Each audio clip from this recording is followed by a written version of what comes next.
To our most wonderful na lola, I know you're in better hands right now kung asa man ka ginaidala ni Lord.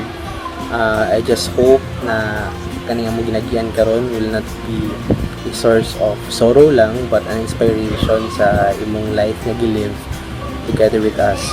And hopefully kanipod nga moment will keep us or make us stronger than we were yesterday. And we hope na mas palanggaon na namo ang each other samot nang mugi na ang gusto sa nimo as our lola na palanggaon na mo isa't isa. And I hope na kung asa mga karon continue mo i-guide ang tawon.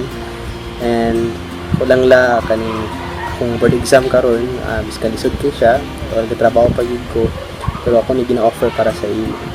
And I do hope na tatanan man ang kamot kay I believe ikan kita sa kalisod and we really know kung kamot kita nagito yung padulungan. And ito lang man la, and we love you from the bottom of our hearts.